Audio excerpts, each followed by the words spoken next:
So one of the things that struck me right off the bat about Stuntwomen, the Untold Hollywood Story, is that for the longest time, I've gotten caught up in these big action blockbusters and TV shows. And I think it's a testament to the skill of these performers that I don't think of them as stunt people when those scenes are going on. I think of it, oh, it's Scarlett Johansson doing this or whoever, Carrie Ann Moss.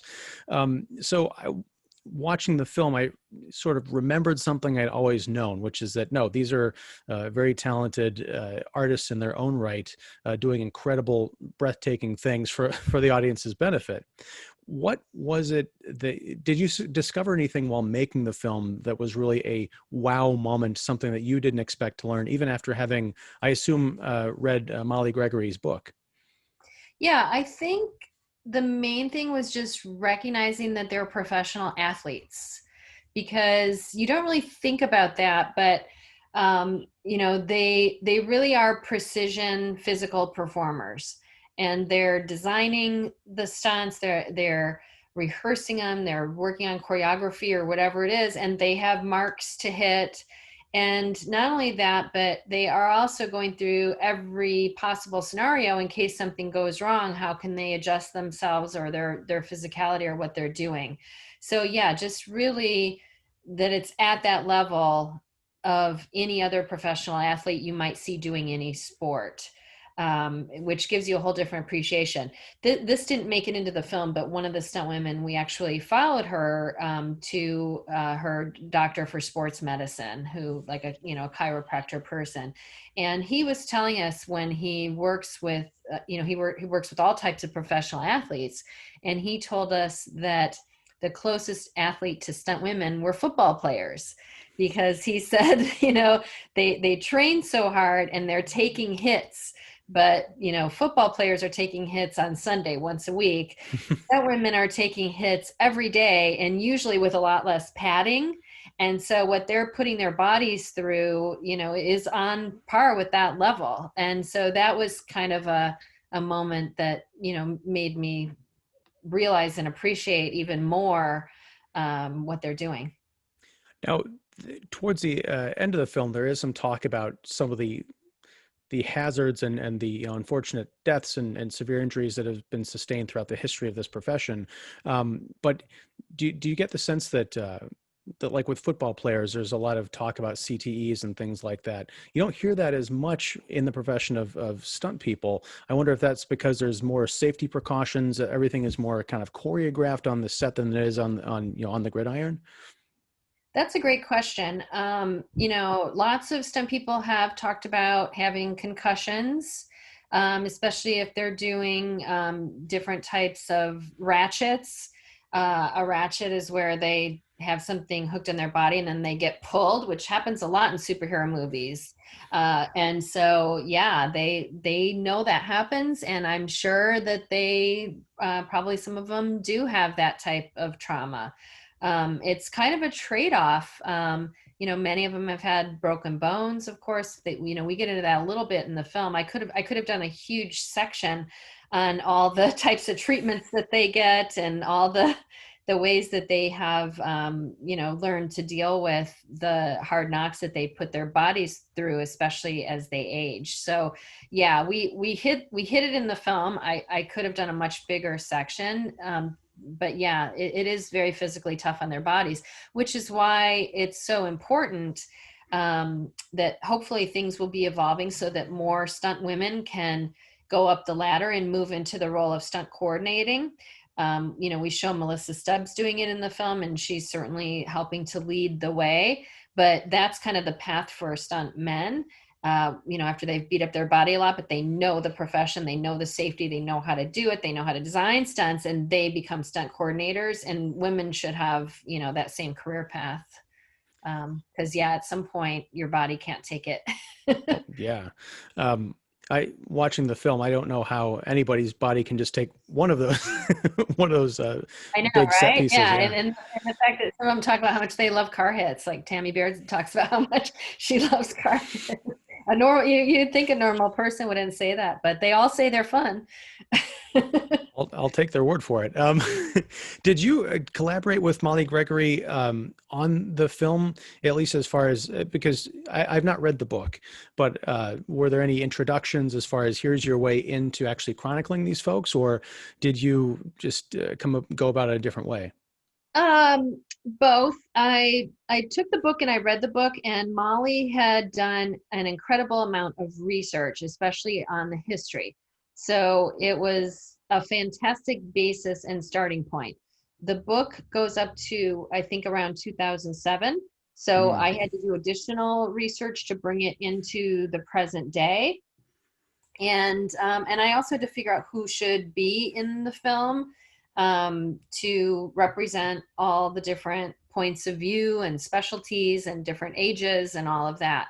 So the book was a tremendous research, but we didn't want the movie to be just history, just what's covered in the book. We really wanted to bring it alive, bring it alive.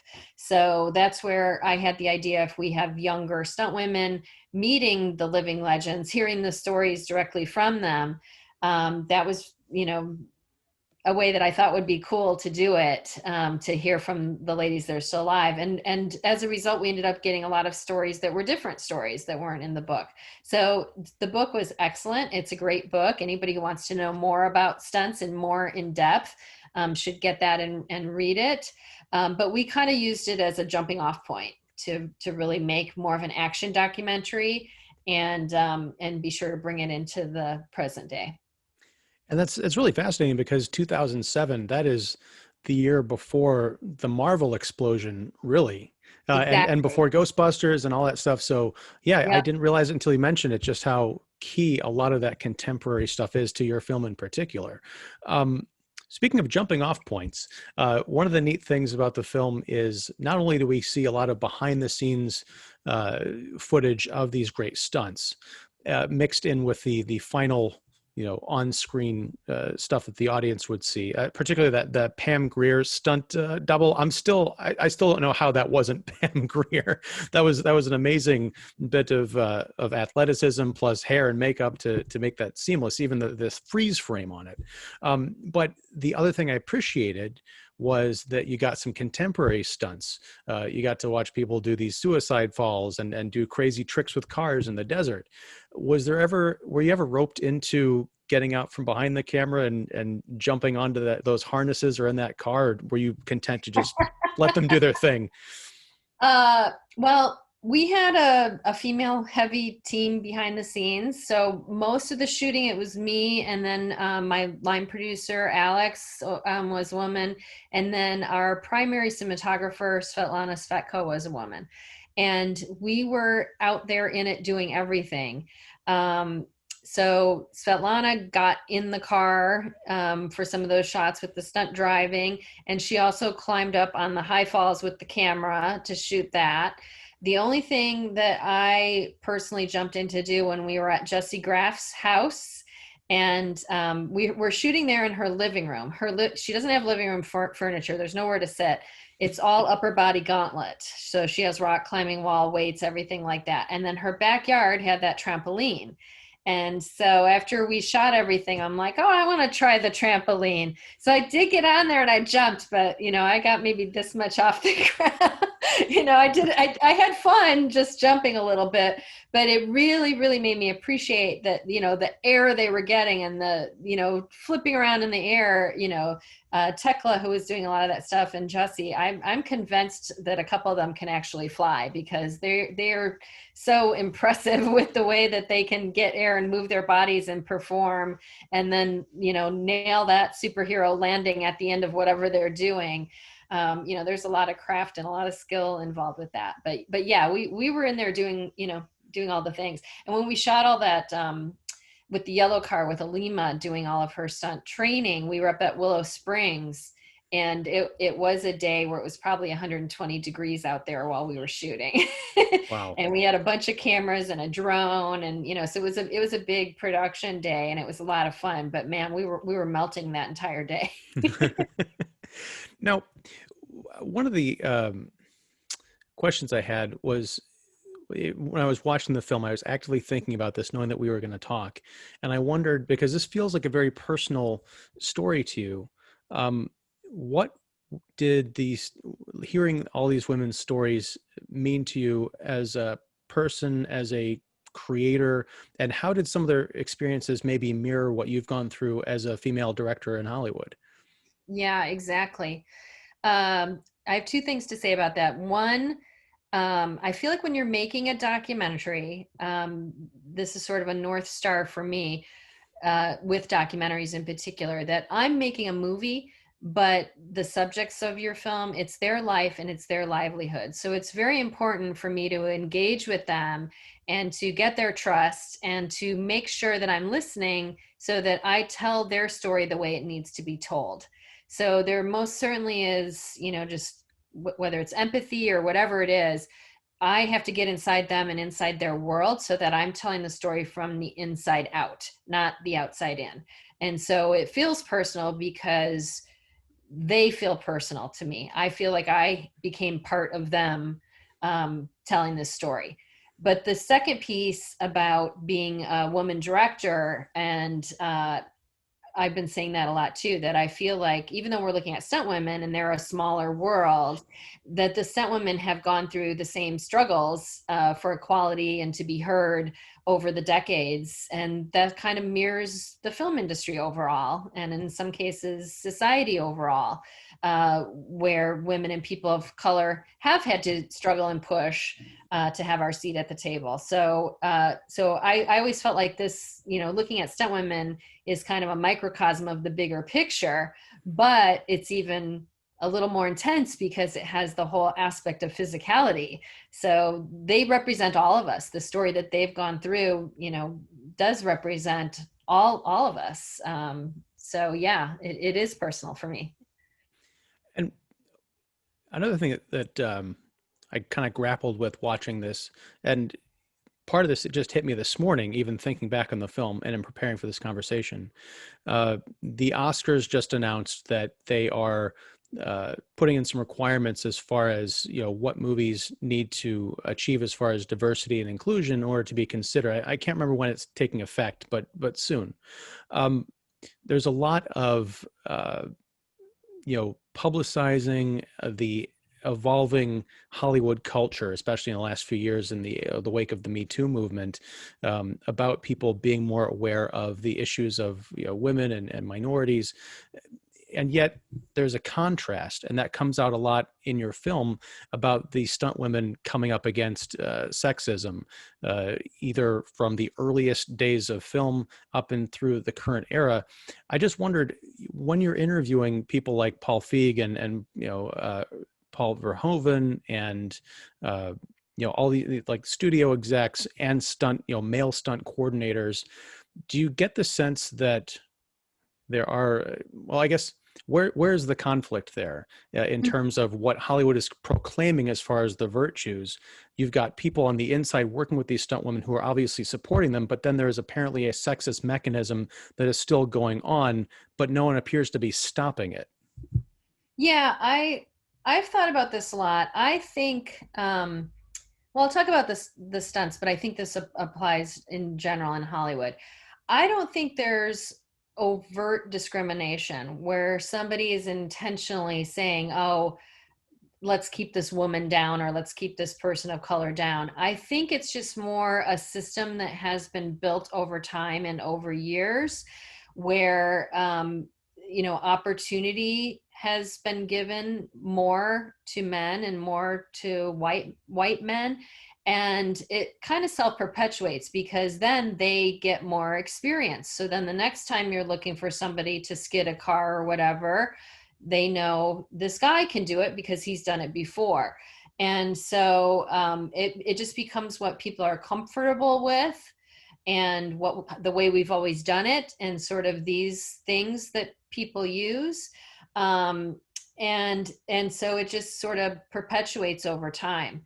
I haven't talked to anybody in the stunt community who I feel intentionally wants to not be inclusive, but I think there's just sort of an atmosphere and an environment that has been more enabling to white males, and therefore they've gotten more experience and more opportunities, and then that helps them keep it going. And so for things to change, people really do have to step outside their comfort zone and take a risk. It feels like a risk to them, it's probably not, but take what might feel like a risk to give more opportunities to women and people of color until we can start to get some of these statistics more on par with where they should be. Because the sad story, I was just talking to somebody about this, like myself and some of the other women I know who are directors, we've directed a lot of stuff, and we're perfectly capable and we're go-getters, and we do not believe in our heads that we're discriminated against. Why would somebody discriminate against me? But if you look at the statistics and you realize the numbers for women directing have not changed very much in the last 50 years, you look at the data and you're like, well, yes, of course I've been discriminated against. We all have. You know, if the doors were equally open and the system, you know, equally brought everybody in, you know, to reflect, you know, the society or whatever, the numbers wouldn't be that way, and they wouldn't be that way for so long. So there are changes, and these have to be conscious changes, and people have to be more aware of, you know, saying that's the way we've always done it, and some of the things that happen that allow people to continue. Um, there are changes being made, and some of the numbers are changing, and so yeah, there's not really a negative side to it, but just more, you know, be aware. Yeah. You know, be aware, and people who are in positions of power who can make those choices, you know, sometimes might need to make the choice to be more inclusive than to give a job to their buddy, if you know, all things are equal. Sure. And I guess, given like we were talking about with the Academy's rules, that will potentially have a trickle down effect. I mean, we are talking about Oscar movies and not necessarily the big comic book blockbusters, but if that narrative, that idea sort of takes hold, then by having more diverse people in all movies essentially, then that will open up, you know, it's not going to make sense for Yeah, a white guy to double a black female action star, you that's know, per right. se. Yeah. That would be a whole other set of And problems. and I think, you know, nobody likes, you know, having forced decisions, but I think, to, you know, things have been the same way for so long. There do have to be changes, and maybe at first it will be uncomfortable, but but I think that we'll have better films if, you know, we have different points of view and different, you know, types of people to reflect all of us that are out there watching films. I think we're going to end up with better films in the end of the day too. Definitely. So last question is a bit of a lighter one to end on. Um, Last year, Once Upon a Time in Hollywood came out, Tarantino's big hit, and Brad Pitt played Cliff Booth, who was a character inspired by Hal Needham. If you were to do an action film based on a Hollywood stunt woman, who would you model them off of character wise, and who would you get to play them? That's such a good question. I first off, I love that film. I think that was my favorite film of last year. I probably have seen it maybe 12 times at this point. And I loved, that he played a stuntman, and I loved the relationship between Rick Dalton and Cliff Booth. And I thought the stunt aspect of it that they really nailed. And I made a documentary about drive-in movie theater, so I also loved that he lived behind the Van Nuys Drive-in and that they brought that back to life. So that film was great in my opinion. But to do a female version of that, I think, at this point in time it would have to be Jeannie Epper. She would be the Hal Needham of female stunt women, and you know, has been recognized by not only stunt women but stunt men as being one of the best. She's the only woman who received the Taurus World Stunt Lifetime Achievement Award so far. And plus the fact that she grew up in a huge stunt family where her, you know, her dad and her brothers and her sisters and her kids, you would have a pretty crazy movie if you made one about her life.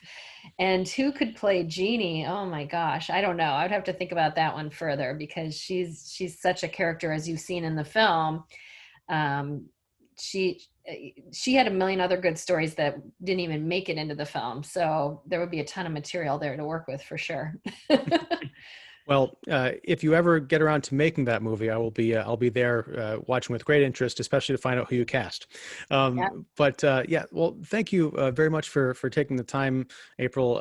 It's been a very enjoyable conversation, a very eye-opening film, and yeah, people are going to check it out and hopefully read the book and just have another world open up to them as far as what they see on screen, all the dimensions that are going on behind the scenes. So, thanks very much. Thank you.